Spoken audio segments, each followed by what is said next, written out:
My father chains me to the radiator every night before bed. It took me years to find out why. Every night before I go to sleep, my father fastens a chain around my ankle. It's shackled to the radiator to prevent me from leaving.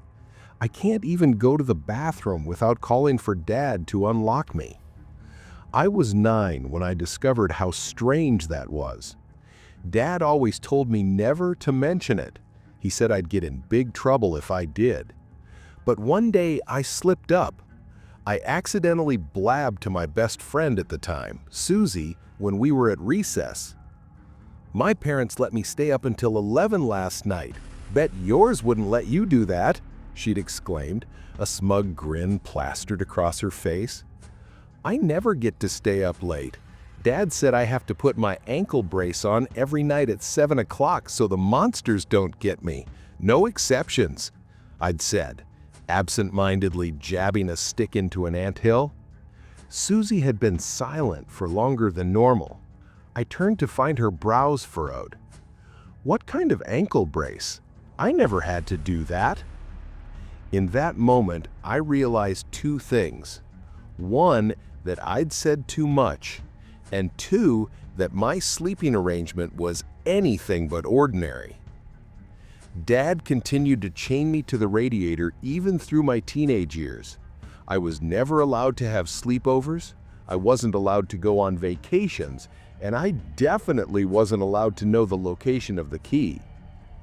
Don't get me wrong, though.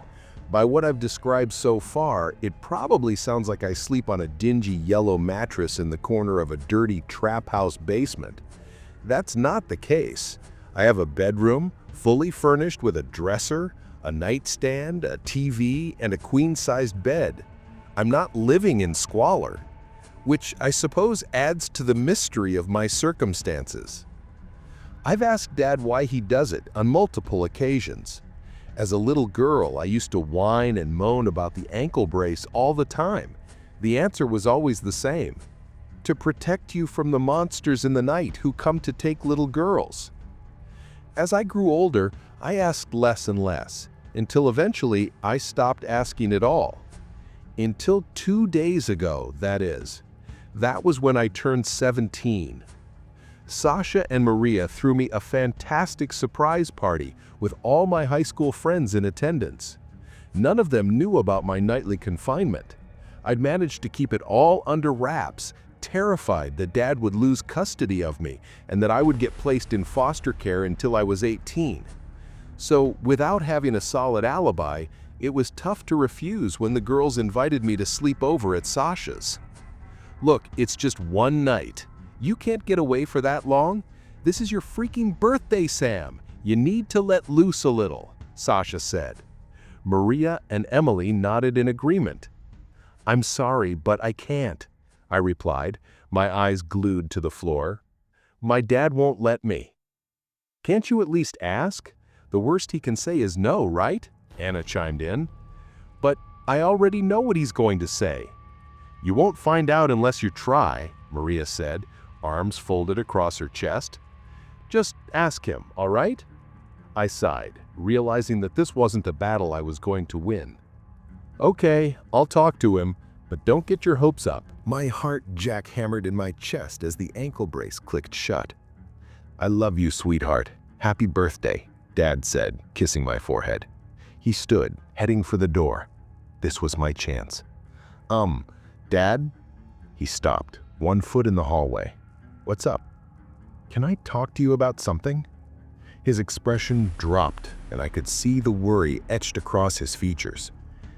"Anything," he said, returning to the foot of my bed and sitting down. "Is something bothering you? It's not one of those mean girls at school again, is it?" "No, not exactly." I paused, trying to find the right way to broach the subject. I finally met his gaze, my determination unwavering. "My friends are having a sleepover to celebrate my birthday tomorrow night. They want me to come." Dad pursed his lips, his eyes falling to the floor. "I'm sorry, Sam. You know the rules. You'll understand someday." Tears threatened to spill down my cheeks. Dad stood to leave, but I snatched his hand. Why? Why is any of this necessary? I'm a teenage girl. I want to go out with my friends. I want to stay up talking about boys. I want to be free from this bed. I can't live like this forever, Dad. He frowned. I could practically see the thoughts swimming in his head. Okay, I think you're old enough to know the truth. Dad sat back down. I could tell that this was difficult for him. This is going to sound absolutely ridiculous, but you have to bear with me. Do you remember when you were a little girl and I told you that we needed to do this so the monsters wouldn't drag you away? I furrowed my brows, but I nodded. Well, that was only a half lie. There's not some werewolf or vampire or alien creature waiting to drag you off into the night. Sam, you have to believe me, he said, taking my hand. The monster is inside of you. I cocked my head to the side, struggling to comprehend his words. What do you mean? Years ago, I made a deal with something not from this world. When you were just 7 months old, you and your mother were involved in a fatal car accident. She died on impact, but you were left in critical condition. I was desperate then. You'd been rushed to the ICU, and the doctors told me that it didn't look good. It would have taken a miracle for you to pull through without lifelong medical issues.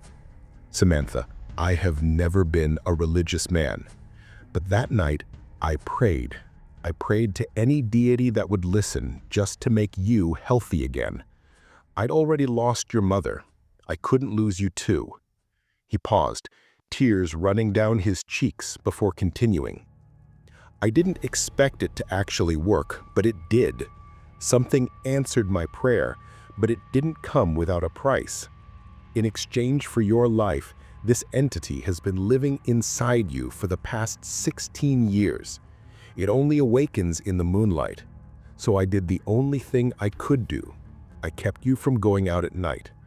I don't know what that thing is, but I know that if it awakens, bad things are going to happen. I know it sounds unbelievable, but this is it, the honest truth.